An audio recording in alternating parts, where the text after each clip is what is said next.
খাবারে নুন হয়েছে, খেতে হবে না কাউকে। তবু আমার স্ত্রীকে কথা শোনানোর অধিকার কারণ নেই। ও কিছু হয়তো দূরের কথা। তোর বউকে কথা শোনাচ্ছি না, ভুল ধরিয়ে দিচ্ছি। পুরা রান্না করেছে, এতগুলো খাবার নষ্ট হলো, কি হবে এখন এগুলোর? লতিফার কথায় সংগ্রামের কপালে ভাঁজ পড়ল। আবারও কিছু বলার আগেই শ্যামা বলে উঠল, কিন্তু আমি তো নুন একদম পরিমাণ মতো দিয়েছিলাম, বিশ্বাস করুন। সবাই দেখেছে, এমনকি আমি নিজেও চেখে দেখেছি। সালেহা হুঙ্কার দিলেন, চুপ কর অপয়া মেয়ে, সকাল সকাল সবার রুচি নষ্ট করে দিলি তো। কে বলেছিল তোকে রান্না করে ঢুকতে? বাড়িতে থাকতে দিয়েছি, এতে শান্তি হয়নি, সবার শান্তি নষ্ট করছিস এখন। কে খাবে এখন এতগুলো খাবার? শ্যামা দুদিকে মাথা ঝাঁকিয়ে বোঝানোর উদ্দেশ্যে কিছু বলতে উদ্যত হলো, তবে বলতে পারল না। লতিফ জোয়ারদার বলে উঠলেন, চুপ করো সবাই, একটা ছোট্ট তিলকে তাল করা বন্ধ করো। শ্যামামা, তুমি আর কিছু বলবে না। রান্না খারাপ হতেই পারে, সব নষ্ট হোক তাতে কিছু যায় আসে না আমার। পুনরায় রান্না করা হোক, তারপর খাবে সবাই। এখন যাও এখান থেকে। সালেহা আর লতিফা এক মুহূর্ত অপেক্ষা না করে মুখ ঝামটা দিয়ে স্থান ত্যাগ করলেন। ইচ্ছে ছিল শ্যামাকে আরও কথা শোনানোর, কিন্তু পারল না। সেই তখন থেকে ঘরে পায়চারি করছে শ্যামা। অপরাধ বোধ লাগছে ভীষণ। ওর জন্য বাড়ির কেউ সকালের খাবারটুকু খেতে পারল না। সাথে সাথে রান্না বসানো হয়েছে পরে, তবে দেরি হওয়ায় লতিফ জোয়ারদার না খেয়ে গ্রাম টহলে বেরিয়েছেন। এদিকে খাবারে অতিরিক্ত নুন হলো কী করে, এটা নিয়ে সন্দিহান শ্যামা। সে নিজেই সমস্ত খাবার রান্নার পর চেখে দেখেছিল, তখন তো ঠিক ছিল সবটা, তবে পরে এমনটা কেন হলো? আর যাই হোক, শ্যামা এটা নিয়ে কারোর বিষয়ে কোনো মন্দ ধারণা পোষণ করতে চায় না, তবে মন মানছে না, নিজের প্রতি অপরাধ বোধ কাজ করছে। এক চিন্তা ঘোরপাক খাচ্ছে মন মস্তিষ্কে। শ্যামা দম টেনে নিল বুক ভরে, বারান্দায় গিয়ে দাঁড়ালো।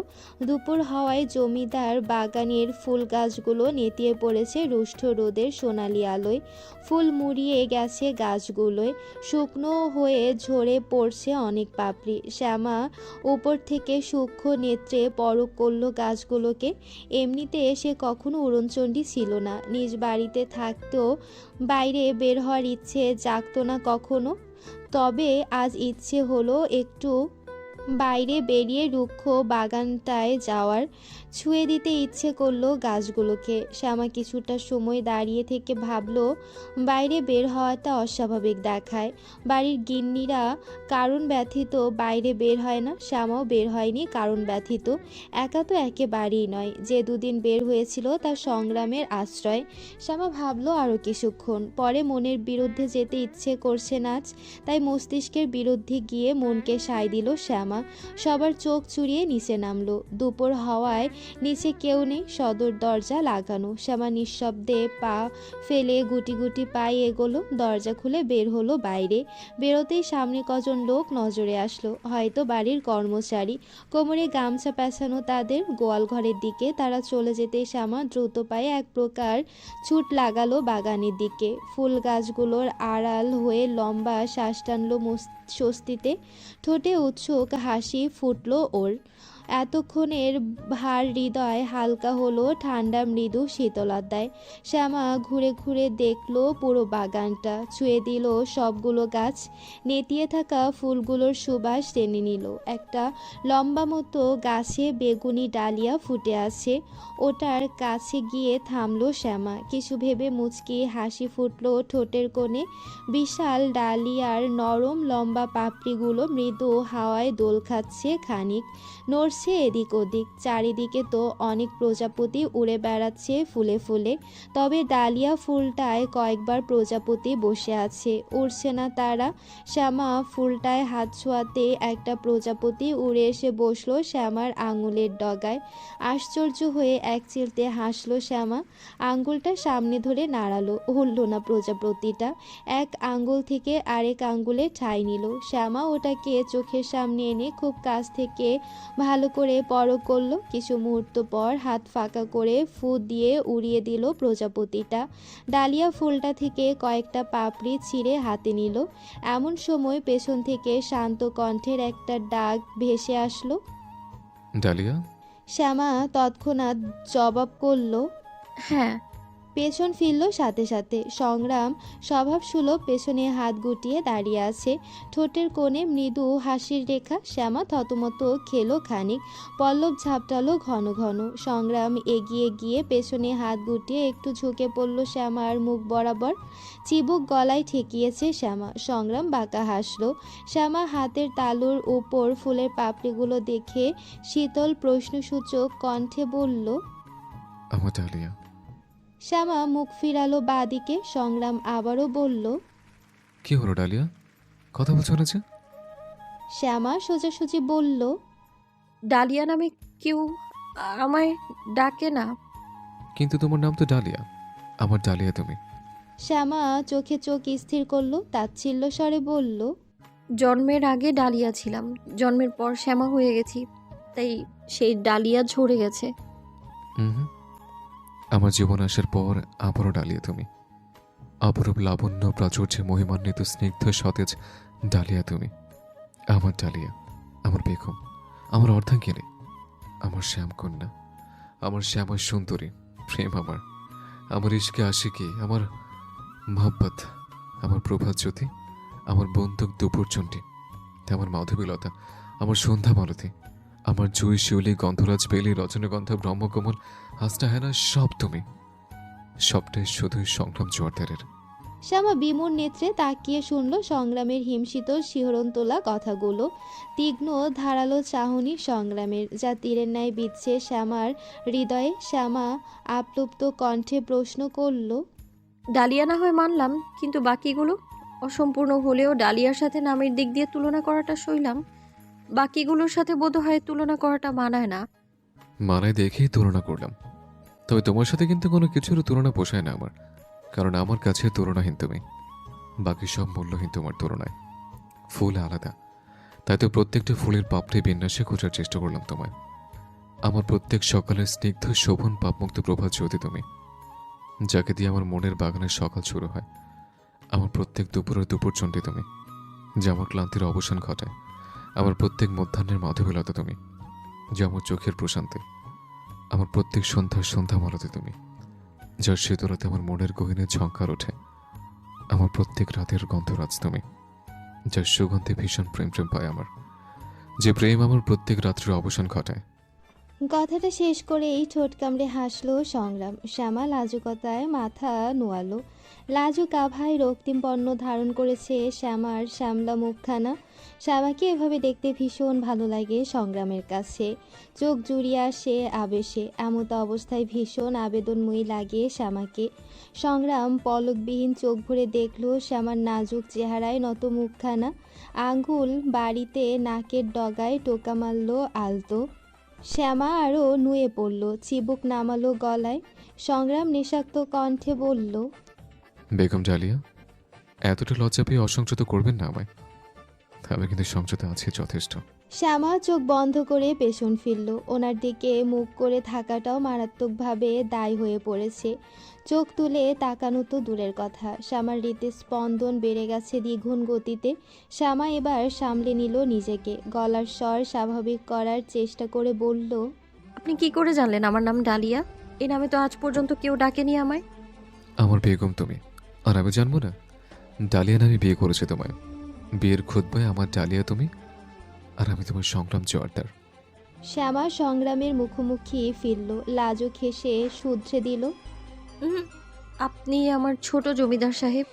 হেসে ফেলল সংগ্রাম। শ্যামা চেয়ে দেখল, কি সুন্দর হাসি তার। হাসলে কতই না সুন্দর লাগে এই হাসি। হাসির কারণ, হাসির মালিক, সব কিছুই শ্যামার। ভাবতেই অবাক লাগে, অবিশ্বাস্য লাগে সব কিছু। ওর বিশ্বাসের পাল্লা ভারী করে সংগ্রাম ওর গালে হাত রেখে বলল, আর তুমি আমার সাহেবান। এবার হেসে ফেলল দুজনে। দোতলার ঘর থেকে দুই সাহেব সাহেবাগণের উৎফুল্ল চিত্তের হাসি টুকু নজর কাড়ল সুরবালার। কথাগুলো কানে পৌঁছায়নি হয়তো, তবে ওদের নিঃশব্দ হাসির ঝংকার মন অবধি পৌঁছে গেছে, যা বরাবরের মতোই চিনচিনে ব্যথার সৃষ্টি করলো।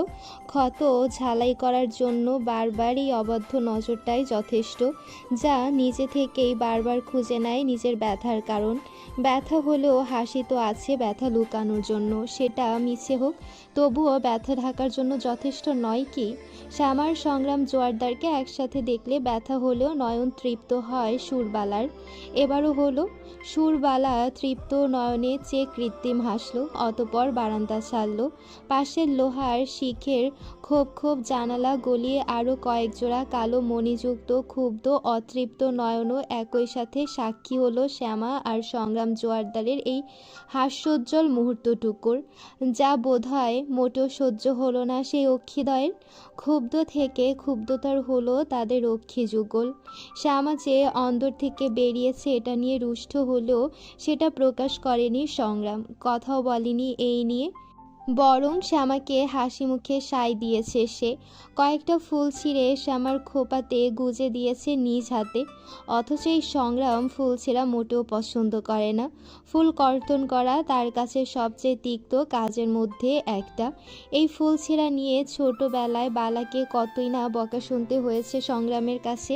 কানমলা খেয়েছে অনেক, রুষ্ট কণ্ঠের হাজারো ঝাড়ি খেয়েছে বালা। মেয়েদের বরাবরই পছন্দ ফুল, বালারও তাই। সংগ্রামের নজর এড়িয়ে চুপি সারে বাগানে এসে ফুল তুলে ঘরের কোনায় বসে মালা গাঁথা ছিল বালার বড্ড শখের, যে শখ নির্দ্বিধায় ছাড়তে হয়েছে সংগ্রামের প্রীতিকর খুশির জন্য। সব ছাড়ার পর থেকে বাগানটাতেও আর কখনো তেমন পা রাখেনি বালা। বাগানে যাওয়া হয়নি আজ কত বছর। নিজের পছন্দের ফুল ছুঁয়ে দেওয়া হয়নি, ঘ্রাণ নেওয়া হয়নি বুক ভরে। ফুলের মালা গেঁথে দেয়ালে ঝুলিয়ে রাখা হয়নি। আগে কত শত মালা গেঁথে দেয়ালে জুড়ে টাঙিয়ে রাখতো বালা। মালা টাঙানো সেই দেয়ালটা এখন ফাঁকা। আগের শুকনো ফুলের মালাগুলো দেয়াল থেকে সরানো হয়েছে আজ কতদিন হলো। তারপর থেকে দেয়াল পুরো ফাঁকা। শ্যামাকে দেখে আজ বালারও ইচ্ছে জাগলো বাগানে যাওয়ার। তবে এখন নয়, সবার আড়ালে সবাইকে ছাপিয়ে চুপিসারে বাগানে যাবে আগের মতো। সন্ধ্যায় যাওয়াটা ঠিক হবে। সন্ধ্যাতেও ফুল ফোটে অনেক। আজ না হয় আবারও মালা গাঁথবে বালা, তবে উদ্দেশ্য আর উদ্দেশ্যের সারথি আলাদা হবে। আগে শখের পাশাপাশি উদ্দেশ্য ছিল, এখন উদ্দেশ্যহীন হবে। বিকেলের দিকে সংগ্রামের সাথে জিপে করে জমিদার বাড়িতে এসেছে কয়েকজন। তারা মূলত পর্যটক। 20-এর দশকের শেষের দিকে এখনও জমিদারি আছে, এটা অপার্থিব। অনেকের ধারণার বাইরে এটা। আশেপাশের 7 গ্রাম মিলে এখনও জমিদারি প্রথাকে অটুট রেখেছেন লতিফ জোয়ারদার। 7 গ্রামের জমিদার তিনি, তাকে সবাই সম্মান ও মর্যাদা করে অনেক। জমিদারি প্রথার সংস্কৃতিকে তুলে ধরতে আর পর্যবেক্ষণ করতে প্রত্যেক বছর একের পর এক একাধিক পর্যটক বা ভ্রমণকারী আসেন জমিদার গ্রামে। জমিদারের ঐতিহ্য জানতে এবং গ্রামীণ মানুষের জীবন বৈচিত্র্য পর্যবেক্ষণ করাই তাদের লক্ষ্য। এমনিতেও জমিদারের 7 গ্রাম সাপনিক সৌন্দর্যে ভরপুর। কৃষি এবং ধরলা নদীর মৎস্য নির্ভর সবাই। তবে জমিদার গ্রাম বাকি 6 গ্রামের তুলনায় অধিক। যে কোনো পর্যটক বা ভ্রমণকারী আসলে তাদের ঠাঁই হয় জমিদার গ্রামে, জমিদার বাড়িতে। অবশ্য অন্দরে প্রবেশ নিষিদ্ধ সবার। প্রধান ফটকের ভেতর গোয়াল ঘরগুলোর ডান দিকে অর্থাৎ বাগানের পাশে একাধিক অতিথিশালা আছে। বাইরের যে কোনো অতিথিদের জন্য সেখানেই থাকার ব্যবস্থা করা হয়। এবার যারা এসেছেন সংগ্রাম নিজে তাদের গ্রামের মোড় থেকে নিয়ে এসেছে জমিদার বাড়িতে। তারাও 4 চাকা গাড়ি নিয়ে এসেছেন সাথে। সেই গাড়িসহ সংগ্রামের জিপে চেপে এসেছে সবাই, মোটে 7 জনের মতো। একটা বিশ্ববিদ্যালয় থেকে এসেছেন তারা, চূড়ান্ত বর্ষের শিক্ষার্থী ওরা। বেশ রুচিশীল সম্ভ্রান্ত পরিপাটি তারা। শহরে মানুষ চেহারার আলাদা ঝিলিক। 3 জন মেয়ে আছে তাদের মধ্যে, বাকি 4 জন ছেলে। ছেলে বলতে তারা বেশ দাম্ভিক পুরুষ। সংগ্রাম মেয়ে ব্যথিত একে একে পর্যবেক্ষণ করেছে সবাইকে। জানতে পেরেছে মেয়ে 3 জনের মধ্যে একজন 4 জন ছেলেদের মধ্যে একজনের স্ত্রী। তবে তারা পরস্পর সহপাঠীও বটে। তাই আর এত আলাদা কোনো চিন্তার প্রয়োজন নেই। সংগ্রাম পরিচিত হয়েছে সবার সাথেই। অন্য সব পর্যটকদের মতো তারাও বেশ কদিন থাকবেন গ্রামে। অতিথিশালার আলাদা আলাদা ঘরে তাদের থাকার ব্যবস্থা করে দিয়েছে সংগ্রাম। খাওয়ার ব্যবস্থা অন্দর থেকে করা হবে। সংগ্রাম সব কিছুর ব্যবস্থা করে দিয়ে বাইরে বেরিয়েছে। সবাই আলাদা আলাদাভাবে গুছিয়ে নিয়েছে নিজেদের। বিকেলের শেষ ভাগে ছেলে মেয়েদের মধ্যে 6 জন বেরিয়েছে নিজেদের ঘর থেকে, আর একজন অনুপস্থিত। বাইরে বেরিয়ে অন্দরের বিশাল অট্টালিকা ঘাড় উঁচু করে তাকিয়ে দেখে নিল সবাই। ভেতরে প্রবেশ নিষিদ্ধ, তবে সবার মনেই আকাঙ্ক্ষা জাগলো ভেতরে পা রাখার। আকাঙ্ক্ষাকে দূরে ঠেলে আপাতত তারা সবাই যাবে নদীর পাড়ের দিকে। সন্ধ্যা গড়াবে একটু পর। গ্রামে আবার তাড়াতাড়ি অন্ধকার নেমে আসে। আজ আর গ্রামের বাইরে কোথাও যাওয়া হবে না। আজ বিশ্রাম নিয়ে সবাই কাল বেরোবে গ্রাম ঘুরতে। তবে এই বিকেলের সময়টুকু ঘরে বসে না থেকে নদীর পাড়ে গেলে মন্দ হয় না। পাশেই তো নদী। গ্রামের অর্ধেক সৌন্দর্য এটাই বহন করে। শহরে এসব দেখা যায় না। দেখা গেলেও শহরে আভিজাত্যের ছোঁয়া লেগে আছে সেই নদীতে। গ্রামের মতো সৌন্দর্য নেই। উক্ত 7 জনের মধ্যে যে মেয়ে 3টে আছে তাদের নাম রিক্তা, তহুরা আর জবা। ওদের মধ্যে রিক্তাই বিবাহিত। নিজেদের মধ্যে একজনকে না দেখে রিক্তা বলে উঠল, অঙ্কুর কোথায়? ওকে তো দেখছি না। রিক্তার কথায় সজাগ হলো সবাই। নিজেদের মধ্যে চাওয়াচাই করলো সবাই। রিক্তার স্বামী আরশ ওর হাত ধরে দুদিকে মাথা নেড়ে বলল, ওরা আবার কোথায় থাকবে? আছে হয়তো নিজের কাজ নিয়ে। ওটা ছাড়ো, ওর জীবন আর কি আছে। আরুষের কথা বুঝতে অসুবিধা হলো না কারোর। সবাই এগোলো বাগানের দিকে। বাগানের ঠিক একপাশে ফুল গাছগুলোর আড়ালে একটা চেয়ারে বসে আছে অঙ্কুর। বাবরি চুলগুলো ভেজা আর এলোমেলো। সামনে ছবি আঁকার ক্যানভাস, পাশেই ছবি আঁকার জন্য প্রয়োজনীয় সব জিনিসপত্র, রং, তুলি, ইজেল, বোর্ড, চারকোল, সব কিছুই। এক ধ্যানে ক্যানভাসে হাত চালাচ্ছে অঙ্কুর। আর কোনো দিকে মনোযোগ নেই তার। তুলি পড়ে আছে পাশে। তুলির জায়গায় নিজের হাত ব্যবহার করছে সে। সামনের বাগানের দৃশ্য আঁকায় ব্যস্ত। জমিদার বাড়ির অর্ধেক অংশ দৃশ্যমান ছবিতে, অর্ধেকটা শেষ হয়েছে সবে। ওকে আর ওর আঁকা ছবি দেখে ভ্রু উচালো সবাই। ছেলেটা বেশ ভালো আঁকে। ভালো বিশেষণটা কম হয়ে যায়। যাকে বলে একেবারে অমায়িক, অসাধারণ আঁকে। পড়াশোনার থেকে ছবি আঁকাতেই ওর অগ্রাধিকার অত্যাধিক।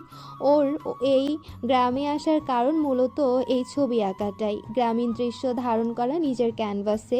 ওর আঁকা ছবিটা দেখে জবা উৎসুক হয়ে বলে উঠল, আরে বাহ রে অঙ্কুর, এই সাধারণ বাগানটা তো তোর ক্যানভাসে আরো সুন্দর করে ধরা দিচ্ছে।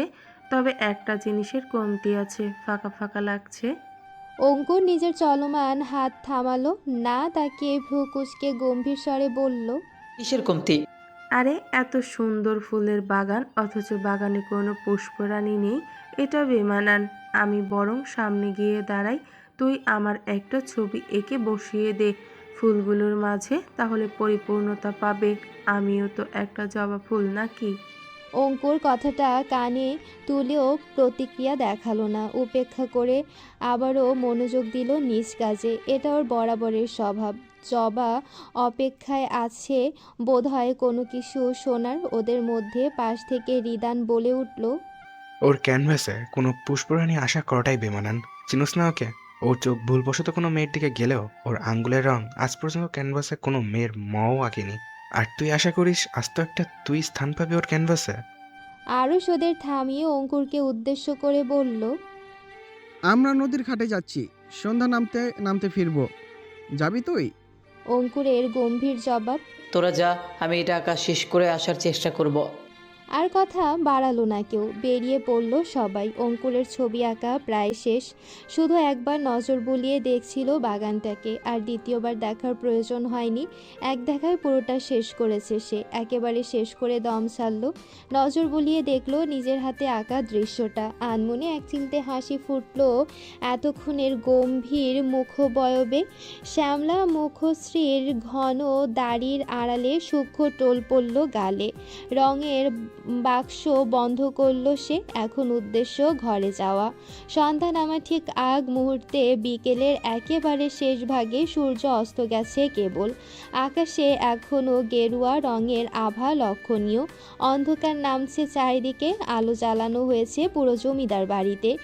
বাগানের দিকটাতেও আলো আছে। বালা সবার নজর চুরিয়ে গুটি গুটি পা ফেলে বাগানে এসেছে। হাতে একটা বেতের ডালা, কোমর ছাড়ানো চুলগুলো মোটা বেনিতে আবদ্ধ। নুপুরের রিনিচিনি শব্দ তুলে বালা ছোট ছোট পা ফেলে এগুলো ফুল গাছগুলোর দিকে। খালি পা, পায়ে জুতো বা চপ্পল নেই। বাগানের সবুজ ঘাসের উপর বিন্দু বিন্দু শীত পড়েছে। ঠান্ডা শিশিরে পা পড়তেই কেঁপে উঠল বালা। চাদর নেই গায়ে, ওড়নাটা জড়ালো ভালো করে। সন্ধ্যা হওয়ায় নেতিয়ে পড়া গাছগুলো এখন সতেজতা ফিরে পেয়েছে পুনরায়। ফুলও ফুটেছে অনেক। একপাশের শাড়ির রক্তিম গাঁথা ফুলগুলো নজর কাড়ল সুরবালার। সে এগিয়ে কয়েকটা ফুল তুলে ডালায় রাখলো। হলুদ গাঁথা ফুলও তুলল কয়েকটা। এবার এগুলো বড় বড় গাছগুলোর দিকে। অলকানন্দা গাছে একাধিক ফুল ফুটেছে। বালা কয়েকটা তুলে নিল। এগুলো শখের। এগুলো দিয়ে বালা মালা গাঁথার জন্য নয়, একটা হলদে অলকানন্দা কানে গুঁজে নিল বালা। অন্য সব ফুলগুলো দেখতে দেখতে শিশিরের উপর ঝিনঝিন শব্দ তুলে হাঁটল কিছুক্ষণ। চারিদিকে নীরবতা। আকাশ থমকে আছে নিজ জায়গায়। বালা নরম আবেশে হাঁটছে খোলা আকাশের নিচে। ফুলের পাপড়িতে হাত ছোঁয়াতে ছোঁয়াতে আবেশে হাসলো। নীরবতা সাপিয়ে গুনগুন করে গান ধরল বালা। গান থামিয়ে আরও তীক্ষ্ণ স্বরে গুনগুন করতে লাগলো বালা। মনটা ফুরফুরে লাগছে এখন। হেঁটে বেড়ানোর মাঝে এদিক ওদিক তাকানোতে নজর আটকালো সামনে। অচেনা কাউকে দেখে থমকালো বালা। বাগানের একপাশের একটা উঁচু খুঁটিতে হলদে লাইট জ্বলছে। সেই খুঁটির নিচে শটান হয়ে দাঁড়িয়ে আছে একটা ছেলে। মাথার বাবরি চুলগুলো দিয়ে কপাল ঢেকে আছে। এক হাতে উঁচু একটা ইজেল বোট, সেটা কে উঁচিয়ে ধরে এদিকেই তাকিয়ে আছে ছেলেটা। বালা শঙ্কিত হয়ে কপাল কুঁচকালো। ছেলেটার নজর তীক্ষ্ণ। পরনে ঢোলাঢালা একটা লম্বা হাতাওয়ালা পাতলা গেঞ্জি আর প্যান্ট। বালা কয়েক মুহূর্ত পর তড়িঘড়ি করে চোখ সরালো। হাতের ডালাটা শক্ত করে চেপে ধরে দ্রুত পা চালালো অন্দরের দিকে। একেবারে থামলো ভেতরে গিয়ে। তপ্ত শ্বাস ফেললো। অতপর চোখ কুঁচকে ভাবলো ছেলেটা কে হতে পারবে। ভাবনার কোনো কিছুই ধরা দিল না। এমনকি ছেলেটার মুখশ্রীটাও মনে পড়ল না। অথচ কয়েক দণ্ড আগেই দেখলো ছেলেটাকে। এই কয়েক মুহূর্তের মধ্যে মুখের অবয়ব সম্পূর্ণ ভুলে গেছে বালা। মনে করার চেষ্টা করলে শুধু মনে পড়ল ছেলেটার এলোমেলো লম্বা মতো বাবরি চুলের কথা। অহেতুক আর কিছু মনে করার চেষ্টা চালালো না বালা। ধ্যান কাটালো। হাতের ফুলগুলো দেখে একগাল হাসলো। পর মুহূর্তে উঠে গেল নিজের ঘরে। সকাল সকাল গায়ে একটা সাদা শাল জড়িয়ে অন্দর থেকে সবে বেরিয়েছে সংগ্রাম। ভোরের আলো ফুটেছে। শীত পড়েছে অল্প বিস্তর। কাছে থাকতে বোঝা যাচ্ছে না, অদূরে তাকালেও স্পষ্টতা দেখে বোঝা যাচ্ছে এখনও শীত পড়েছে। ঠান্ডা কাল কেটে যাচ্ছে ধীরে ধীরে। কেবল সূর্য উঁকি দিচ্ছে মেঘের ফাঁকে। সংগ্রাম গায়ের শালটা ভালো করে জড়াতে জড়াতে বাগানের দিকে এগোচ্ছে। বাগানের পাশে ওর জিপ রাখা। কোথাও বেরোবে এই মুহূর্তে। আহাদ আসেনি। সবে সকাল 7:30। ও আসবে 8টার দিকে। তবে সংগ্রামকে কোনো কারণে এখনই বেরোতে হবে, তাই একাই বেরোচ্ছে। বাগান পেরিয়ে জিপের দিকে এগোনোর সময় পেছন থেকে ওকে ডাকলো কেউ। সংগ্রাম, শুনছেন? কারোর মুখে নিজের নাম সম্বোধন শুনে কপাল কুঁচকে থমকে দাঁড়ালো সংগ্রাম। তাও আবার কোনো মেয়েলি কণ্ঠে নিজের নাম শুনল। বিরক্ত হয়ে তড়িৎ বেগে পেছন ফিরল। পেছনের মেয়েটাকে দেখে আরও বেশি কপাল কুঁচকে আসলো সংগ্রামের। 3 স্তর ভাঁজ পড়ল কপালে। মেয়েটা একগাল হেসে আবারও বলল, আমাকে মনে নেই? আমি তুহুরা। কালো তো বোধহয় ঠিকভাবে দেখেননি। এখন দেখুন। আচ্ছা, এই ভোরে আপনি কোথাও যাচ্ছেন সংগ্রাম? কোথায় যাচ্ছেন? সংগ্রাম বিরক্ত হলো অতিরিক্ত মাত্রায়। হাত মুঠো করে পেছনে হাত গোটালো।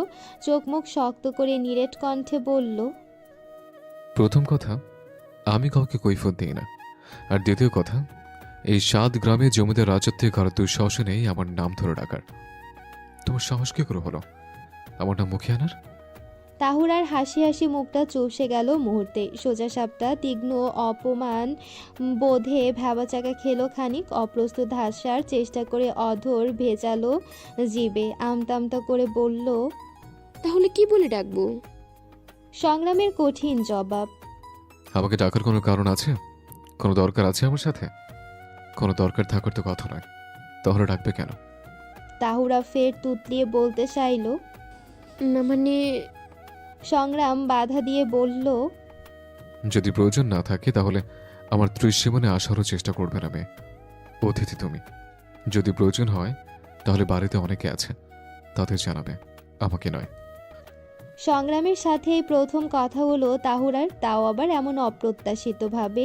কাল সংগ্রামকে দেখার পর চোখে ধরেছে ওর। সংগ্রামের কঠোর পৌরসত্ব আর সৌন্দর্য যে কোনো মেয়েকেই আকৃষ্ট করতে সক্ষম। তাহুরার ক্ষেত্রেও আলাদা কিছু হলো না। প্রথম দেখাতেই সংগ্রামকে বেশ ভালো লেগেছে ওর। তবে কাল একবারও সংগ্রাম ফিরেও তাকায়নি ওর দিকে। ওর গাম্ভীর্যতার উপেক্ষামূলক আচরণ আরও বেশি ভালো লেগেছে তাহুরার কাছে। সে একটা সুযোগে ছিল কথা বলার। এখন ঘুম থেকে উঠে ঘরের জানালা দিয়ে সংগ্রামকে বাইরে যেতে দেখে এক মুহূর্ত অপেক্ষা না করে কথা বলার লোভ সামলাতে না পেরে বেরিয়ে এসেছে সে। তবে সংগ্রামের এমন গুরুগম্ভীর আচরণ কল্পনাও করতে পারিনিও। সে সংগ্রামের দিকে তাকিয়ে ফের হাসার চেষ্টা করলো। কণ্ঠ খাদে নামিয়ে হালকা নিচু কণ্ঠে বলল, ঠিক আছে, কিন্তু বাইরে যাচ্ছেন আপনি, আমাকে নিয়ে যাবেন? আপনাদের গ্রাম আপনার সাথে ঘুরে দেখলে মন্দ হয় না। এখনও তো সবাই ঘুমিয়ে, নিয়ে চলুন না আমায়। এই সুযোগে আপনার সাথে সময় কাটানোও হবে। কিছুটা উৎসুক হয়ে কথাগুলো বলল তাহুরা। এহেন কথায় সংগ্রাম চোয়াল শক্ত করে দাঁতে দাঁত পিষল। চোখ তুলে তাকালো দোতলায় নিজের ঘরের বারান্দার দিকে। শ্যামা নিরীহ চোখে এদিকেই তাকিয়ে আছে। সংগ্রাম বেরোনোর সাথে সাথেও বারান্দায় দাঁড়িয়েছে উপর থেকে সংগ্রামকে দেখার জন্য। তবে যা দেখলো তা বোধহয় সহ্য হলো না। উপর থেকে দেখতে পেল মেয়েটা সুন্দর। সংগ্রাম কি নিয়ে এত কথা বলছে মেয়েটার সাথে, তার আর কেনই বা বলছে? অজানা ভয় আর আশঙ্কারা ঘিরে ধরল শ্যামাকে। থমে অসহায় হলো মলিন মুখখানা। সংগ্রাম তাকিয়ে থেকে মনে মনে নিঃশব্দে হাসলো। অতঃপর চোখ ফিরিয়ে আবারও দৃষ্টি নিরেট করলো। রুষ্ট কণ্ঠে এক প্রকার ধমকে বলল, কেন? আমার সাথে কেন? সময় কাটানোর জন্য তোমার বন্ধুরা কম পড়েছে? ফের থতমত খেলো মেয়েটা। মুখে বলতে পারল না কিছু। সংগ্রাম ভারী গলায় বলল, অতিথি আছো, অতিথির মতোই থাকো। আমার কাছে আসার চেষ্টা করো না, অপমানিত হতে এসো না। এরপর যদি সামনে আসো তাহলে এইভাবে রসিয়ে কথা বলবো না, বুঝছো? নিজের সীমানায় থাকো। বলেই হনহনিয়ে পা বাড়ালো জিপের দিকে। মুহূর্তেই জিপ স্টার্ট দিয়ে বেরিয়ে গেল লোহার গেট পেরিয়ে। তাহুরার কাছে আরও বেশি দাম্ভিক লাগলো সংগ্রামকে, অহংকারীও লাগলো। জমিদার মানুষ, অহমিকা থাকাটা দোষের নয়। এটা আরও বেশি মুগ্ধ করলো তাহুরাকে। ঠোঁট চেপে ফিক করে হাসলো সে। সকালের রান্না খাওয়া দাওয়া সব শেষে উঠান ঝাড় দিচ্ছিলেন অলোকানন্দা। বাড়ির বাইরে জিপের আওয়াজ কানে আসতেই থামলেন তিনি। কান খাড়া করে সন্দেহ কাটানোর চেষ্টা করলেন। হাতের ঝাড়ু পাশে রেখে 2 কদম এগোলেন খিড়কির দিকে। আমার ঘরের বারান্দায় হালকা রোদের আলোয় চেয়ারে বসে আছে রূপা। পা দুটো উঁচু একটা বেতের মোড়ায় রাখা। ফুলে গেছে পা দুটো, অথচ চেহারা রুগ্ন শুকনো। ফিকে হয়ে গেছে মেয়েটার সুন্দর ভরাট চেহারাখানা। বাইরের জিপের আওয়াজ রূপার কানেও পৌঁছেছে। সেও চকিতে তাকালো আম্মার হাঁটার পথের দিকে। ময়নাও বেরিয়েছে ঘর থেকে। তাদের সবার আন্দাজ একই। কে আসতে পারে ধারণা করতে অসুবিধা হলো না কারোরই। অলকার এগোনোর মাঝে সংগ্রাম বাড়ির ভেতর ঢুকলো। অলকাকে দেখে এক চিলতে হেসে সালাম প্রদান করলো। অলকাও উত্তর করলেন প্রফুল্ল হেসে। এই কদিনের মাথায় আবারও সংগ্রামের আসার কারণ বুঝতে না পেরে ভরকালেন খানিক। অতপর বললেন, আরে বাবা তুমি আও, ভিতরে আও। একা আইসো বাপ? শ্যামা আহে নাই? সংগ্রাম পিছনে হাত গুটিয়ে ঠায় দাঁড়িয়ে থেকে জবাব দিল, একা আসেনি আম্মা, তবে শ্যামাকে সাথে নিয়ে আসেনি আজ। অলকা অপ্রস্তুত অবস্থায় পড়লেন। আবারও শুধালেন, কারে নিয়ে আইসো বাবা? হ্যাঁ রে, বাইরে দাঁড় করায় রাখছো কেন? ভিতরে নিয়ে আহো। সংগ্রাম ঘাড় ঘুরিয়ে পেছনে তাকালো। অলকাও দৃষ্টি বরাবর তাকালেন সেদিকে।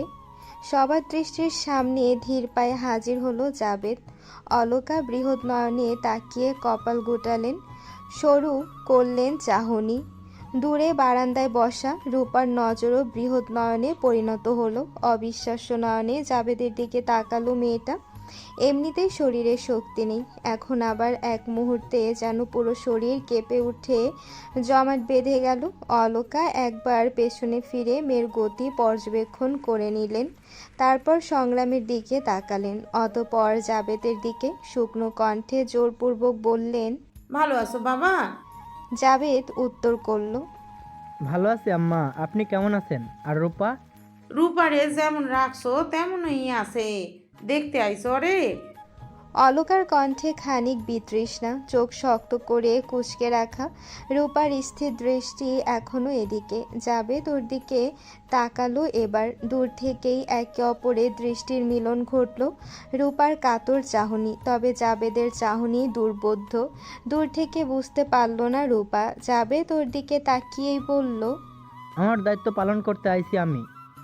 বলেই এগোলো রূপার দিকে। অলকা সংগ্রামের দিকে তাকালে সংগ্রাম চোখের ইশারায় সান্ত্বনা জোগালো। অতঃপর দুজনে এগোলো পিছু পিছু। জাবেদ সোজা উঠল বারান্দায়। কিছু বলার মতো শক্তি আসছে না গলা দিয়ে। সে শুধু নিশ্চল চোখে তাকিয়ে আছে রূপার দিকে। রূপাও ঘাড় উঁচু করে তাকিয়ে আছে। আজ কতদিন পর দেখলো নিজের স্বামীকে। সংগ্রাম দুজনকে দেখে গলা খাকারি দিল, শান্ত কণ্ঠে ডাকলো, রূপা। তৎক্ষণাৎ চাইল রূপা। ধ্যান ছুটল। সংগ্রাম মৃদু হেসে বলল, আপনি আমার বয়সে অনেকটা ছোট হবেন। আমার বেগমের দিক থেকে সম্পর্কের হিসেব না হয় বাদ দিলাম, আপনি আমার ছোট বোনের মতো, তাই নাম ধরেই ডাকছে। বড় ভাই হিসেবে মেনে নিন এটা। রূপা মাথা ঝাঁকালো, বিচলিত কণ্ঠে বলল, এমনি কোয়েন না ছোট জমিদার। তৎক্ষণাৎ ভুল ধরল সংগ্রাম। হুম, ছোট জমিদার নয়, ভাই। বড় ভাই হিসেবে ছোট বোনের প্রতি অনেক দায়িত্ব আমার। কয়েকটা কথা বলি, মন দিয়ে শুনুন। রূপা কিছু বলল না, চেয়ে আছে নিগুড় চোখে। সংগ্রাম ফের বলল, আপনার স্বামী এসেছে আজ। জানি অনেক ভুল বোঝাবুঝি হয়েছে আপনাদের মাঝে, অনেক টানাপোড়েনের মধ্যে যেতে হয়েছে আপনাদের, তবুও শেষ অবধি কিন্তু উনিই আপনার স্বামী। যত যাই হোক, আপনি ওনার দায়িত্ব, উনি ওনার দায়িত্ব পালনের জন্য এসেছেন। যা হওয়ার হয়েছে, এখন সবটা মেটানোর পালা। কি আপনাকে নিয়ে কি ভাবছে না ভাবছে সেটা আপনার দেখার বিষয় নয়। আপনার স্বামীর কাছে আপনি কি, সে আপনাকে নিয়ে কি ভাবছে সেটাই প্রধান। আমি কি বলতে চাইছি বুঝতে পারছেন আশা করি। নিজেদের মধ্যকার ভুল ধারণা মিটিয়ে সবটাই শুধরে নিন। রূপা চোখ নামালো, ছলছল করে উঠল চোখ দুটো। সংগ্রাম এবার তাকালো জাবেদের দিকে। জাবেদ অলকার দিকে তাকিয়ে ছোট্ট করে বলল, আম্মা, আমি রূপার লগে আলাদা কইরা কথা কইতে চাই। অলকার অনুমতি দেওয়া না দেওয়াতে কিছু যায় আসে না। দ্বিমত করারও কোনো সাধ্যি নেই তার। তিনি বারান্দার উঠে রূপার পাশে দাঁড়ালেন। রূপা একলা অচল, শরীরে দুর্বলতায় হাঁটতে পারে না। অলকা নিজের শরীরে ভর করিয়ে রূপাকে ঘর থেকে বাইরে বের করিয়েছেন, তাও আবার অনেক কষ্টে। এখন ঘরে নিতে হলে আবারও একইভাবে ঘরে নিয়ে যেতে হবে ওকে। অলকা রূপার কাঁধে হাত রাখলেন। রূপা পিটপিট করে তাকালো আম্মার দিকে। অলকা চোখ বুজে ইশারা করলেন। রূপাকে ধরে দাঁড় করানোর আগে সংগ্রাম বলে উঠল, আপনি ছেড়ে দিন আম্মা, ওর স্বামী এসেছে এখন, ওর দায়িত্ব ওকেই দিন। কি হলো আমার বোন জামাই, দাঁড়িয়ে দেখছো কি? আমার বোনের শরীরের ভার বহনের ক্ষমতা নেই তোমার। তোমার দায়িত্বের তুলনায় ওর শরীরের ভার কমই আছে, আশা করি সমস্যা হবে না। বলেই ভ্রু উঁচু করল সংগ্রাম। আফতাব চোখ নামিয়ে মৃদু হাসল। এক মুহূর্ত অপেক্ষা না করে আকস্মিক কোলে তুলে নিল রূপাকে। আকস্মিক কাণ্ডে ভরকে গিয়ে নিজেকে সামলে নিয়ে জাবেদের গলা জড়িয়ে ধরল রূপা। অলকা চোখ সরালেন থতমত খেয়ে, মুচকি হাসলেন অতঃপর। সংগ্রামও নরম হাসল। দরজায় দাঁড়িয়ে থাকা ময়নাও মুখ চেপে ফিক করে হাসল, অতঃপর দরজা থেকে সরে দাঁড়ালো। জাবেদ রূপাকে কোলে নিতেই অনুমান করলো আসলেই রূপা অনেক শুকিয়েছে।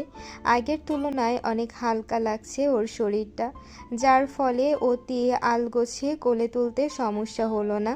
জাবেদ ঘরে গিয়ে নামালো রূপাকে, খাটে বসালো ওকে, নিজে হাঁটু মুড়ে বসলো রূপার পায়ের কাছে। ওর পা দুটো ধরে খাটে তুলে দিতে গেলে বাদ সাধলো রূপা। কোমলতা খুয়ে মুখ ফিরিয়ে তীক্ষ্ণ স্বরে বলল, শুইবেন না আমারে।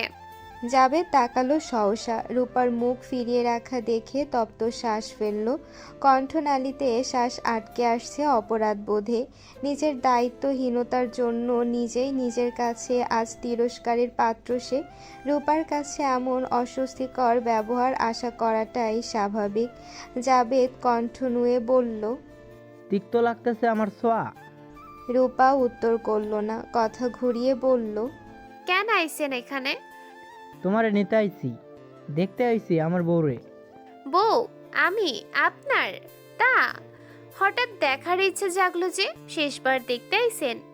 রূপা কাট কথার পরিপ্রেক্ষিতে কথা বলতে গলা কাঁপছে জাবেদের। ওর চোখে মুখে অসহায়ত্ব স্পষ্ট। ওর অসহায় মুখ পানি তাকাতেই রূপা নরম হয়ে আসলো এবার, কাপা গলায় বলল, যদি মইরা যাইতাম তাইলে হয়তো আর দেখতে পাইতেন না আমারে। এখনো মরি নাই, দেখালন। চোখ ভইরা শেষবার দেখা চইলা যান, এরপর আপনার লগে আর দেখা নাও হইতে পারে। না, আমি যাইতে পারমু না, আর না আপনারে আইতে দিব।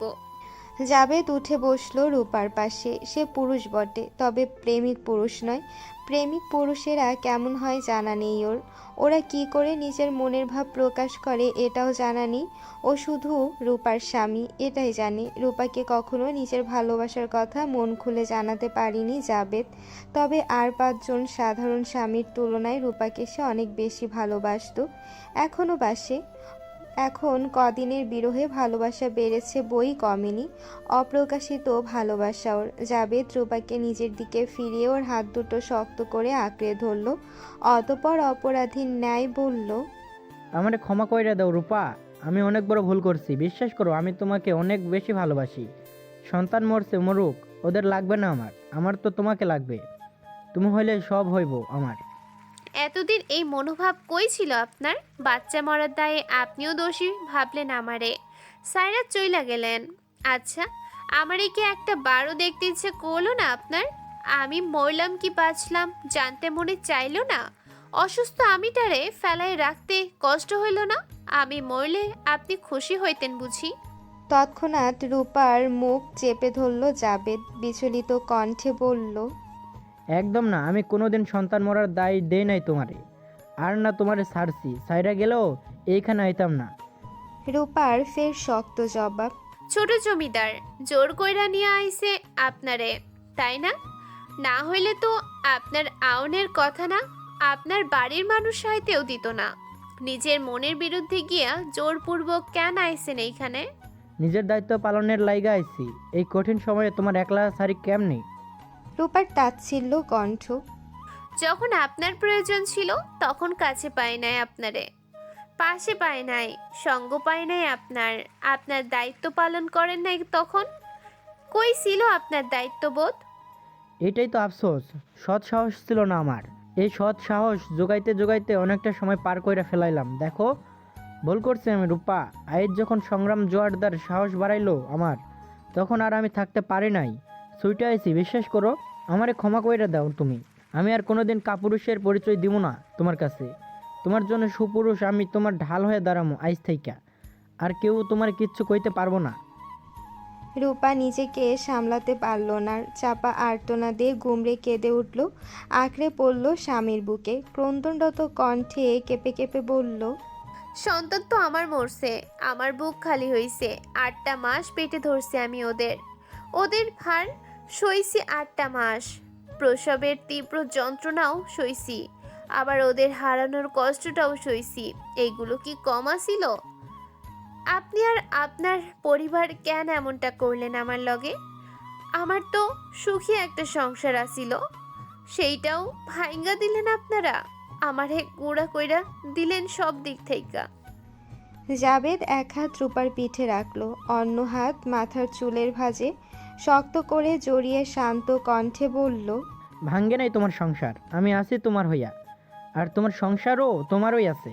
আর কে কি কইলো না কইলো আমি কিচ্ছু শুনুম না। তুমি আমার বউ, আর আমি আমার বউরে ফিরাইয়া লইয়া যামু, সংসার কর্ম। এটা যদি কেউ না মানে তাইলে কিচ্ছু যায় আসে না আমার। কাউরে লাগবো না আমার, শুধু তুমি হইলেই চলবো। খালি সুস্থ হইয়া যাও একবার, আমি ফিরাইয়া লইয়া যামু তোমারে। আবার সুন্দর একটা সংসার পাতমু আমরা এবার নতুন কইরা। একেবারে দুপুরের পর পর বাড়ি ফিরেছে সংগ্রাম। রূপার বিষয়টা সবসময় ওর মাথাতেই ছিল। রূপা মেয়েটা ভালো, সংগ্রাম চায়নি ওর সুন্দর সংসারটা নষ্ট হোক। তাই তো সকাল সকাল বেরিয়েছিল জাবেদের সাথে দেখা করতে। জাবেদ লোকটা সাদাসিধে। রূপার কাছে ফেরার জন্য ওর একটা সহায়কের প্রয়োজন ছিল, যে সহায়কের দায়িত্বটা সংগ্রাম পালন করেছে যথাযথ। এদিকে সকাল 9টার দিকে বাড়ি থেকে বেরিয়েছিল 7 শিক্ষার্থী। ওদের পুরো জমিদার গ্রাম ঘুরিয়ে দেখানোর দায়িত্ব পড়েছে আহাদের কাঁধে। আহাদ দায়িত্ব পালন করেছে নিজের। দুপুরের দিকে খাবারের জন্য এরাও বাড়ি ফিরেছে। খাবার খেয়ে একটু বিশ্রামের জন্য মিষ্টি রোদের আলোতে সবাই বসে আছে বাগানের পাশে। সংগ্রাম অন্দরে ঢোকার আগে একবার এগুলো তাদের দিকে। সংগ্রামকে দেখে দাঁড়িয়ে গেল সবাই। সংগ্রাম স্বাভাবিক হেসে সবার উদ্দেশ্যে বলল, গ্রাম ঘুরে দেখেছো তো ঠিকমতো? কেমন লাগলো আমাদের গ্রাম? আরশ জবাব দিল, সবে তো একবেলাতে অর্ধেক গ্রাম ঘুরলাম, এখনো অর্ধেক গ্রাম বাকি, একটু পর বেরোবো আবার। আপনাদের গ্রাম কিন্তু অনেক বড়, আর যতদূর দেখলাম অনেক সুন্দরও বটে। অনেক গ্রাম পরিদর্শন করেছি আগে, এত সুন্দর লাগেনি কোনো গ্রাম। একেবারে কাব্যিক সৌন্দর্য ভরপুর আপনাদের জমিদার গ্রাম। এটা তো শুধু জমিদার গ্রামের সৌন্দর্য। আরও থাকো, দেখো পুরো জমিদার রাজ্য। আশা করি খারাপ লাগবে না। কথাটা শেষ করতেই সংগ্রামের নজর পড়ল বসে থাকা একজনের দিকে। সবাই দাঁড়িয়েছে সংগ্রামকে দেখে, এমনকি সংগ্রাম নিজেও দাঁড়িয়ে, অথচ সামনের ছেলেটা বসে, তাও আবার পায়ে পা তুলে। ওর এমন অবিনয়ী ভাব দেখে কপাল কুঁচকালো সংগ্রাম। বিরক্ত হতে চেয়েও হতে পারল না, বরং নিরেট কণ্ঠে শুধালো, তোমার নাম কি? প্রশ্নটা যে নিজের দিকে এসেছে এটা বুঝতে পেরে উঠে দাঁড়ালো অঙ্কুর। স্বাভাবিকভাবে জবাব দিল, অঙ্কুর জামাদার। সংগ্রাম হৃদয়ের মাঝে কয়েক স্তর ভাঁজ ফেলে আচমকা বলে বসলো, জমাদার আর জমিদারের মধ্যে বোধহয় পার্থক্য নেই, কি বলো? থাকলেও জানা নেই আমার। তোমার জানা থাকলে ভালো হতো, পরবর্তীতে জেনে নিও পার্থক্যটা। সংগ্রামের কথার তীক্ষ্ণ খোঁচা দেওয়া অর্থ বোধগম্য হলো সবারই। অঙ্কুরের এমন গম্ভীর আচরণ পছন্দ হয়নি ওর, এটা বুঝতে বাকি নেই কারোর। কিন্তু আর কি আর করার, অঙ্কুর তো বরাবরই এমন। অন্যরা যে পথে হাঁটে সে পথ পছন্দ নয় তার। সে কাউকে অনুসরণ করে না, নিজের মতো সে। তবে ও যে অবিনয়ী এটাও নয়, ও বিনয়ী, তবে বিনয় প্রকাশ করে গাম্ভীর্যতার সহিত। সংগ্রাম সবাইকে দেখলো আবারও, স্বাভাবিক কণ্ঠে বলল, খেয়েছো তোমরা? একই সাথে হ্যাঁ সূচক সম্মতি প্রকাশ করলো সবাই। সংগ্রাম আর কথা বাড়ালো না, পা বাড়ালো অন্দরের দিকে। দুপা এগোতেই সেই মেয়েলি কণ্ঠ, আপনি খেয়েছেন ছোট জমিদার সাহেব? সাথে সাথে থেমে গেল সংগ্রাম, কপাল গুটিয়ে পেছন ফিরল। অনেক সাহস জুগিয়ে উৎসুক হয়ে প্রশ্নটা করেছে তহুরা। সংগ্রাম চল শক্ত করে নীরের দৃষ্টিতে তাকালো, শক্ত কণ্ঠে বলল, কি বলে ডাকলে আমায়? তাহুরার ফের উৎসুক জবাব, ওই সকালে তো আপনি আপনার নাম ধরে ডাকতে বারণ করেছিলেন, আর সবাই তো আপনাকে ছোট জমিদার বলেই ডাকে। কিন্তু আপনার ব্যক্তিত্বের সাথে সাহেব সম্বোধনটা বেশ মানানসই, তাই আমি একটু বাড়িয়ে ছোট জমিদার সাহেব বলে ডাকলাম। অধিক শক্ত হলো সংগ্রামের চোয়াল, ধমকে উঠল, চুপ করো মেয়ে, তোমাকে না বলেছি আমার সামনে এভাবে রসিয়ে রসিয়ে কথা বলবে না? কানে যায়নি?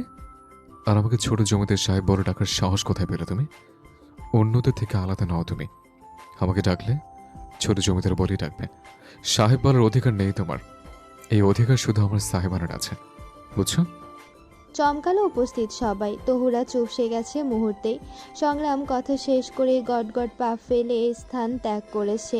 ওর যাওয়ার দিক থেকে চোখ সরিয়ে সবাই তাকালো তহুরার দিকে। তহুরা মিনমিন করে বলল, কি এমন বললাম আমি? এভাবে প্রতিক্রিয়া দেখানোর কি আছে? জবা দীর্ঘশ্বাস ফেলে বলল, বুঝিস না, জমিদারের ছেলে, এইটুকু ভাবসাব আর আত্মগরিমা ভঙ্গিমা তো থাকবেই। কেমন চেটাং চেটাং কথা দেখেছিস? রিক্তা বিরক্ত হলো। কোথায় চ্যাটাং চ্যাটাং কথা দেখলি? উনি যা করেছেন বেশ করেছেন। তহুরারই বা কি দরকার ছিল ওভাবে গায়ে পড়ে কথা বলার? সকালেও তো দেখেছি আমি। তহুরা রিক্তার কথায় বিভ্রান্ত হলো। সংগ্রামের এত গায়ে লাগা রাগান্বিত স্বরের কথা ওর মধ্যে প্রভাব ফেলতে পারল না, বরং উপভোগ্য চোখে তাকিয়ে রইল সংগ্রামের যাওয়ার পানে। অন্দরে প্রবেশ করে ধূপধাপ পা ফেলে ঘরের দিকে উঠল সংগ্রাম। চোখ মুখ শক্ত করে কুঁচকে রেখেছে, অত্যাধিক বিরক্ত সে, রাগ লাগছে ভীষণ। গায়ের চাদর খুলতে খুলতে ঘরে ঢুকলো সংগ্রাম। ঘরে ঢুকে মুখোমুখি হলো শ্যামার। অমনি শিথিল হলো পুরো মুখশ্রী। কপালের বিরক্তির ভাঁজ উধাও হয়ে গেল মুহূর্তেই। ওর সামনাসামনি ঠিক দরজার সামনেই দাঁড়িয়ে আছে শ্যামা। লম্বা হাঁটু সমান চুলগুলো খুলে রাখা, আলতো ভেজা সেগুলো। সংগ্রাম আলতো হাসলো, হাতের চাদরটা একপাশে রাখলো, শান্ত স্বরে বলল, কি হলো বেগম, আমার অপেক্ষা ছিল? শ্যামা যেন হাসার চেষ্টা করলো, কণ্ঠ খাদে নামিয়ে দায়িত্ববোধ দেখিয়ে বলল, কাপড় বের করে রেখেছি আপনার, আপনি গিয়ে গোসল সেরে নিন। ক্লান্ত লাগছে আপনাকে? সংগ্রাম আর কথা বাড়ালো না, সোজা এগোলো গোসলখানার দিকে। গোসল সেরে বেরিয়ে এসেছে কয়েক মুহূর্ত পর। শ্যামাকে ঘরে পায়নি বাইরে এসে। জমিদার বাড়ির সবার দুপুরের খাবার খাওয়া শেষ, সংগ্রাম বাকি। সে ছিল না বিধায় সবাই ওকে ছাড়াই খেয়েছে, তবে শ্যামা খায়নি। সে নিচ থেকে খাবার বেড়ে নিয়ে এসেছে সংগ্রামের জন্য। ঘরে এসে দেখে সংগ্রাম আয়নার সামনে দাঁড়িয়ে আছে, পাঞ্জাবির হাতা গোছাচ্ছে কনুই পর্যন্ত। শ্যামা ধীর পায়ে দাঁড়ালো ওর পেছনে। সংগ্রাম হাতা গুটিয়ে আয়নায় তাকালো। প্রতিবিম্বে নিজের পেছনে শ্যামাকে দেখে তাকিয়ে রইল কিছুক্ষণ। শ্যামাও তাকিয়ে আছে নরম দৃষ্টিতে। সংগ্রাম নিঃশব্দে হাসলো, ওভাবে তাকিয়েই বলল, কি দেখছেন সাহেবা? আপনাকে। আপনি অনেক সুন্দর ছোট জমিদার সাহেব, একদম অমায়িক সুন্দর। চোখে লাগে আপনার সৌন্দর্য। সংগ্রাম পেছন ফিরল, এগোতে এগোতে বলল, আমার বেগমও কম সুন্দর নয়। তার নিষ্পাপ শ্যামলতা পূর্ণ মাধুর্যময় সৌন্দর্য আমারও চোখে লাগে। আমার সৌন্দর্য শুধু আপনার চোখে লাগে, আর আপনার সৌন্দর্য পুরো নারী জাতিকে আকৃষ্ট করে, সব নারীর চোখ আকৃষ্ট করতে পারে। তাতে কিচ্ছু যায় আসে না আমার। এই আমিটা শুধু তোমার চোখকে আকৃষ্ট করতে পারলেই সন্তুষ্ট, আর কারোর বাঁকা দৃষ্টিও প্রয়োজন নেই আমার। আমার চোখকে শুধু আকৃষ্ট নয়, জিতে নিয়েছেন আপনি। শ্যামার এই অসাধারণ কথাটা মন ছুঁয়ে দিল সংগ্রামের। শীতলতা ছড়িয়ে পড়ল হৃদয়ে। সংগ্রাম হাসল, চোখ দুটোতে ঝিলিক বয়ে গেল। মনে হলো শ্যামার অদ্ভুতভাবে চেয়ে থাকার মাঝে সংগ্রাম হিমশীতল কণ্ঠে বলল, তাহলে তো আমিটা ধন্য, আমার সৌন্দর্য আমার বেগমের দৃষ্টি জিতে নেওয়ার জন্য। শ্যামাও লাজুক ভঙ্গিতে হাসলো। শ্যামার এই হাসিটা ভীষণ প্রিয় সংগ্রামের কাছে। এই হাসিটার গুরুত্ব ওর কাছে অতুলনীয়। সংগ্রাম খাওয়ার জন্য বিছানার একপাশে বসলো। শ্যামা সামনে বসে চোখে চোখ রেখে বলল, আমি খাইয়ে দিই আপনাকে। সংগ্রাম না করলো না, মাথা ঝাঁকিয়ে ইশারা করলো। শ্যামার আচরণ কেমন অদ্ভুত লাগছে আজ। শ্যামা সচরাচর এমন করে কথা বলে না, একেবারে বলে না বললেই চলে। সংগ্রাম এক লোকমা খাওয়ার মাঝে শুধালো, তুমি খেয়েছো? শ্যামা না বোধক মাথা ঝাঁকালো, শুধু কথা বলল না, চোখ তুলেও তাকালো না। ভাতের প্লেটে হাত চালাতে লাগলো। সংগ্রাম ভালো করে লক্ষ্য করলো ওর চোখের কোণে পানি চিকচিক করছে। সংগ্রাম তৎক্ষণাৎ ওর মুখখানি উঁচু করে বিচলিত কণ্ঠে বলল, কি হচ্ছে বেগম, কাঁদছো কেন তুমি? শ্যামা মুখ ফিরিয়ে নিল, বাম হাতের উল্টো পিঠে মুছে নিল ভেজা চোখ দুটো। অতঃপর চোখ নামিয়ে ভেজা কণ্ঠে বলল, কই কাচ্ছি, কিছু হয়নি আমার। সংগ্রাম মানল না, শ্যামাকে ফেরালো নিজের দিকে। এবার শক্ত কণ্ঠে বলল, তোমার চোখের পানি আমার চোখ থেকে লুকাবে? তোমাকে বলেছি না সংগ্রাম জোরদার তার বেগমের চোখের পানি সহ্য করতে পারে না। কি হয়েছে বলো, কেন কাঁদছো? কে কি বলেছে তোমায়? শ্যামা তাকালো, নির্লিপ্ত স্বরে বলল, কেউ কিছু বলেনি। তাহলে চোখে পানি কেন? আমি কিছু করেছি? আমার কোনো ব্যবহারে কষ্ট পেয়েছো তুমি? শ্যামা মাথা নাড়ালো, বলল, আপনি আমার কষ্টের কারণ কখনো হবেন না ছোট জমিদার সাহেব। আপনি তো আমার ভয়ের কারণ। ভয়? তখন নিচে ওই মেয়েটার সাথে কি এমন কথা বলছিলেন আপনি? সকালেও তো কথা বলেছেন। কে ও? কেন কথা বলেছেন ওর সাথে? ও বেশি সুন্দর, তাই না? সংগ্রামের ললাটে কয়েক স্তর ভাঁজ পড়ল, চেয়ে থেকেই হেসে ফেলল খানিক বাদ, হাসি থামিয়ে বলল, ও তাহলে হিংসে হচ্ছে আমার বেগমের? চিন্তা করো না ডালিয়া, সে সাধারণ আর তুমি অসাধারণ। সংগ্রাম জোয়ারদারের অসাধারণের প্রতি প্রলোভন বেশি। অসাধারণ কিছু জিনিস অসাধারণভাবে আকৃষ্ট করে থাকে। তাই চিন্তা নেই, তোমার ছোট জমিদার সাহেব শুধু তোমারই থাকবে। তুমি থাকতে অন্য কারোর প্রয়োজন হবে না তার। আর আমি না থাকলে? সংগ্রামের কথার মাঝে বলে উঠল শ্যামা। সংগ্রাম শ্বাস টানল, আহত স্বরে বলল, তুমি না থাকলে সংগ্রাম জোয়ারদারও থাকবে না বেগম। তুমি যতদিন আছো সংগ্রাম জোয়ারদারও ততদিন থাকবে। তোমাকে আগলে রাখার জন্য হলেও থাকবে। যদি আপনার আগে আমার মৃত্যু হয় তখন তখন কাকে আগলে রাখবেন? এটা কখনো হবেই না। তোমার আগে আমার মৃত্যু হবে, তবে জীবনের শেষ নিঃশ্বাস অবধি তোমাকে আগলে রাখবো আমি। তারপর তোমার গর্ভে যে নতুন সংগ্রাম জোয়ারদার জন্মাবে, আমার মৃত্যুর পর সে আগলে রাখবে তোমায়। শ্যামা শঙ্কিত হয়ে অবসরে বলল, আমার কি মনে হয় জানেন, আমি বোধহয় বেশি দিন বাঁচবো না। আমার মৃত্যু হয়তো আপনার আগেই হবে, কারণ আমার আয়ু মনে হয় অনেক কম। এই আয়ু ফুরিয়ে যাবে আপনার আগে। তাহলে আমার আয়ু তোমার হোক, আর নয়তো তুমি অবধি আমার আয়ু হোক, কারণ আমার আগে তোমার বিদায় সইতে পারবো না আমি। শ্যামা টলমল চোখেই হাসল, শান্ত কণ্ঠে বলল, খেয়ে নিন। সংগ্রাম ওর বৃদ্ধা আঙ্গুলে শ্যামার গালে গড়িয়ে পড়া পানিটুকু মুছিয়ে দিয়ে মোলায়েম কণ্ঠে বলল, কাঁদবে না কখনো। সংগ্রাম জোরদার এটাতে কাঁপো। তোমার চোখে শুধু সুখের অশ্রু ঝরবে, দুঃখের নয়। তুমি আমার প্রয়োজন নাও বেগম, তুমি আমার প্রিয়জন, প্রিয়তম তুমি আমার। আমার মনের মনে কোঠায় তোমার অবস্থান, যেখানে ঠাঁই পেয়েছো তুমি। তোমার প্রতি সবচেয়ে দামি অনুভূতিরা স্থান করে নিয়েছে সেখানে, যেখানে আর কেউ নেই আর না কারোর প্রয়োজন আছে। যেখানে গোটা একটা তুমি আছো আমার জন্য, সেখানে আমার আর কারোর প্রয়োজন হবে না বেগম। আমাকে নিয়ে আমাকে অন্য কারোর কাছে খোয়ানোর ভয়ে কাঁদতে হবে না তোমায়, কারণ আমি হারিয়ে গেলে তুমি ব্যতীত অন্য কারোর হব না কোনোদিন।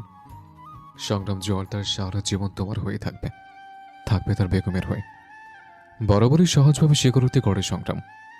বিকেল গড়িয়ে সন্ধ্যা নামার আগ মুহূর্ত। সূর্য অস্ত গেছে কেবল, আকাশ ঢেকে আছে কালো মেঘে। বৃষ্টি আসবে না, সম্ভাবনাও নেই কোনো। তবে আকাশের দিকে তাকালে মনে হচ্ছে এই বৃষ্টি নামবে। দূরে কোথাও বৃষ্টি হচ্ছে বোধহয়। সেখান থেকেই কালো মেঘ ছুটে এসেছে মাধবপুরে। সেই আস্তরের পর থেকে ঘাটের সিঁড়িতে একলা আনমনা হয়ে বসে আছে ময়না। ওর এই ভাবটা একেবারে নতুন। চঞ্চলা হয়েও কখনো ঘাটের দিকে তেমন ভেড়েনি। এভাবে এত সময় ধরে বসে থাকা তো দূরের কথা, তবে এখন তো ও বদলেছে। ওর অনেক কিছুই পরিবর্তন এসেছে। এই যেমন সব সময় গরিমা করা মেয়েটা কেমন চুপসে গেছে, চঞ্চল মেয়েটা গুটিয়ে গেছে, সুন্দর চেহারাখানাও শুকিয়েছে, সাজগোজও করে না আজকাল, প্রয়োজনের বেশি কথাও বলে না। সেই তখন থেকে এই ঘাটে বসে আছে, পরনের শাড়ির আঁচলটা অবহেলিতের ন্যায় বিছিয়ে আছে ঘাটের সিঁড়িতে। গোসলের পর থেকে চুলগুলো খোলা, এখনও খোলাই আছে। নদীর পাড়ে মৃদু বাতাসে আলতো ঢেউ খাচ্ছে সেগুলো। ময়না চেয়ে আছে নদীর পানি, নড়ছে না একটুও। পাথরের ন্যায় বসে আছে, ক্ষীয়কাল পর পর পলক পড়ছে চোখে। আজ যেমন শ্যামার অনুরূপ লাগছে ওকে। চোখ মুখ শুকনো মেয়েটার। সন্ধ্যা গড়াচ্ছে, তবুও ঘরে আসার নাম নেই। জাভেদ যায়নি, আজ থাকবে, কাল ফিরবে বাড়িতে। অতঃপর রূপার একটু সুস্থ হলে জাভেদ ওকে ফেরাবে নিজের কাছে। এই দুদিন রূপার সাথে টুকটাক একটু একটু হলেও কথা বলে সময় পার করেছে ময়না। আজকাল আবার সময় বইতেই চায় না। এক পলকে এক প্রহরের সমান মনে হয়। সেই প্রহর মনে মনে গুনে চলে ময়না। এখন ঘরে রূপার সাথে জাভেদ আছে, ওই ঘরে যাওয়া ভালো দেখায় না। অলকাও রান্না করছেন, তার কাছেও বসতে ইচ্ছে করে না। আম্মার তির্যক দৃষ্টি অস্বস্তিতে ফেলে দেয় ময়নাকে। ময়না বসে বসে ভাবছিল কিছু। ঝিঝি পোকার আক্রমণ শুরু হয়েছে ইতিমধ্যে, মশাও হানা দিচ্ছে। এমন সময় পেছন থেকে মোকলেসের শীতল কণ্ঠের ডাক ভেসে আসলো। ময়না, হুট করে আব্বার ডাক কানে আসায় ময়না ভ্যাবাচাকা খেয়ে নড়ে চড়ে উঠল। চকিতে পেছন ফিরতেই মোকলেসকে দেখতে পেল সে। মোকলেস দাঁড়িয়ে আছে বড় আম গাছটার কাছে। আলো আঁধারের মাঝে তার নরম অসহায় চাহনি নজরে আসলো ময়নার। ময়না বসা ছেড়ে উঠল তৎক্ষণাৎ। মাথার চুলগুলো হাত খোপা করে আটকালো কোনো রকমে। অতঃপর ধৃত পায়ে এসে দাঁড়ালো আবার সম্মুখে। শুকনো হাসার চেষ্টা করে বলল, আব্বা। মেয়ের মুখে হাসি দেখে মোকলেসও জোরপূর্বক ঠোঁটজোড়া প্রসারিত করে মোলায়েম কণ্ঠে বললেন, আন্ধার হইতাছে তো, এইখানে একলা একলা বসে কি করতাছস? ঘরে যা। যাইতাছি। তুমি কখন আইছো আব্বা? কে বলাইলাম? ময়না চোখ নামালো। মোকলেস চেয়ে আছে কেমন করে। চেয়ে থেকেই হতাশ হয়ে শ্বাস ফেললেন তিনি। কম্পমান হাত বাড়িয়ে মেয়ের মাথায় রাখলেন। নিরীহের ন্যায় অদ্ভুত স্বরে বললেন, তোর আম্মা কথা কয় না তোর লগে? কয় তো, তাই আমার কথা কইতে ইচ্ছে করে না। আমার দিকে তাকাইতে মন চায় না। বুক কাঁপে আমার। জানো আব্বা, মনে হয় আমার ভয় লাগে। মোকলেস হাত নামালেন। পল্লব ঝাপটে ঢোক গিলে বললেন, জামাই আইবো না? ময়না কপাল কুঁচকে চোখে চোখ রেখেই পাল্টা প্রশ্ন করল, আহনের কথা আছিল বুঝি? মোকলেস নজর ঘোরালেন এদিক ওদিক। কথার পরিপ্রেক্ষিতে বলার মতো কথা খুঁজে পেলেন না তিনি।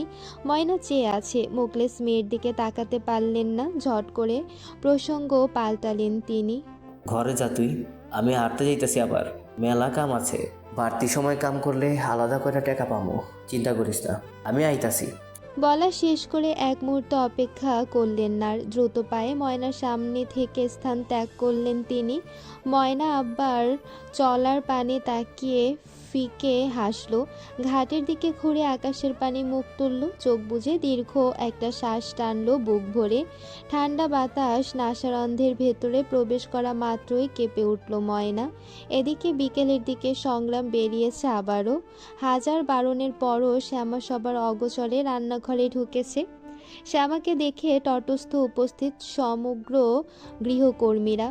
সালেহা আর লতিফা কড়াভাবে শ্যামাকে হেসেলের আশেপাশে যেতেও নিষেধ করেছেন। তাদের কথার অবমাননা হলে শ্যামার কি হবে জানা নেই।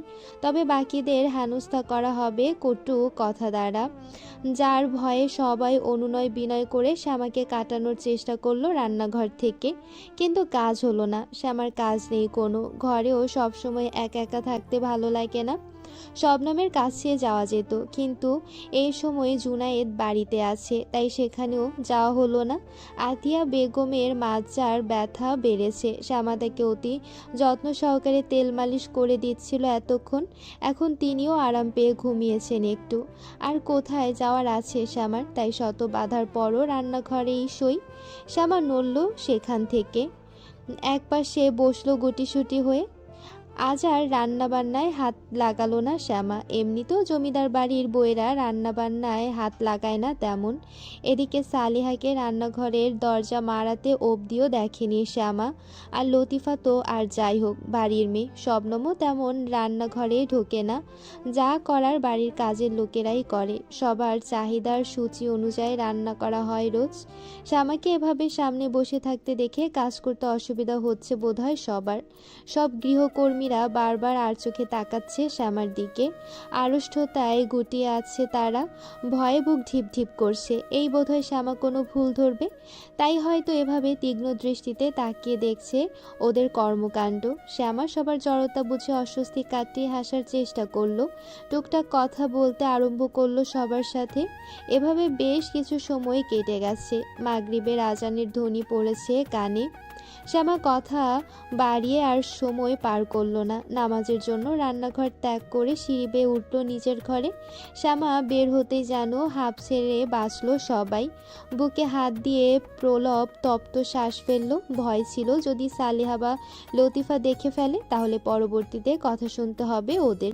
শ্যামার যাওয়ার দিকে থেকে চোখ সরিয়ে সবাই একে অপরের দিকে তাকিয়ে মুচকি হাসলো। শ্যামা মেয়েটাকে বেশ পছন্দ হয়েছে সবার। কেউ আগ বাড়িয়ে কথা বলেনি কখনো, কিন্তু যতটুকু দেখেছে বা কথা বলেছে ততটুকুতে শ্যামাকে তাদের মনে ধরেছে বেশ। মেয়েটার গায়ের রং শ্যামলা হলেও মনটা উজ্জ্বল। শ্যামা ঘরে এসে নামাজ পড়ে নিল, অতপর বারান্দায় গিয়ে দাঁড়ালো। ঠান্ডা কমে আসছে এখন, শীত বিদায় নিচ্ছে ধীরে ধীরে। চারিদিকে রিক্ততা ছড়িয়ে পড়ছে। আজকাল ঠান্ডা লাগে না তেমন, তবে সকাল সন্ধ্যা শিরশিরে ঠান্ডা বাতাস বয়। শ্যামার পরনে দামি একটা কাতান শাড়ি। খোলা বারান্দায় দাঁড়ানোর সাথে সাথে একটা দমকা ঠান্ডা হাওয়া ছুঁয়ে দিল শ্যামাকে। শ্যামা কেঁপে উঠল, শাড়ির আঁচল টেনে শরীরে পেঁচিয়ে নিল। আলমারি ভর্তি সংগ্রামের জোয়ারদারের জমিদারি শাল। দুদিন আগে আরও কতগুলো এসেছে শহর থেকে। সংগ্রাম এক শাল দ্বিতীয়বার পরে না। আগের পরিহিত ব্যবহার করা শালগুলো বিলিয়ে দেওয়া হয় হয়তো। সংগ্রাম আগে বলেছিল সংগ্রামের কথা মনে আসতেই মুচকি হাসল শ্যামা। কিছু একটা ভেবে বারান্দা ছেড়ে ঝট করে ঘরে ঢুকলো। সকালে সংগ্রাম যে শালটা পরেছিল সেটা বিছানার একপাশে গুছিয়ে রেখেছে শ্যামা। শ্যামা হাতে নিল সেটা, ভাঁজ খুলে গায়ে জড়িয়ে আবারও খোলা বারান্দায় গিয়ে দাঁড়ালো। শালের প্রতিটা সুতোর রন্ধে রন্ধে একটা মিষ্টি সুবাস আকৃষ্ট করছে শ্যামাকে। বরাবরই তীব্র ঝাঁঝালো গন্ধটা নাকে বাঁধে শ্যামার। আতরের গন্ধের সাথে সাথে পুরুষালী শরীরে ঝাঁঝালো ঘ্রাণের মিশ্রণে অদ্ভুত মাদকীয় একটা গন্ধ। শ্যামা শালটাকে আষ্টে পৃষ্ঠে জড়িয়ে চোখ বন্ধ করে অতীব কামুকতায় উপলব্ধি করল গন্ধটাকে। পর মুহূর্তে শ্বাস ফেলে মুচকি হাসল সে। নিচে বাগানের দিকে চোখ পড়ল এবার। অতিথিশালার বাইরে খোলা আকাশের নিচে গোল বৈঠক বসেছে ছেলে মেয়েদের। সংগ্রাম তখন ওদের সম্পর্কে বলেছে শ্যামাকে। শ্যামার দৃষ্টি ওদের দিকে যেতেই কপাল কুঁচকে আসলো আপনা আপনি।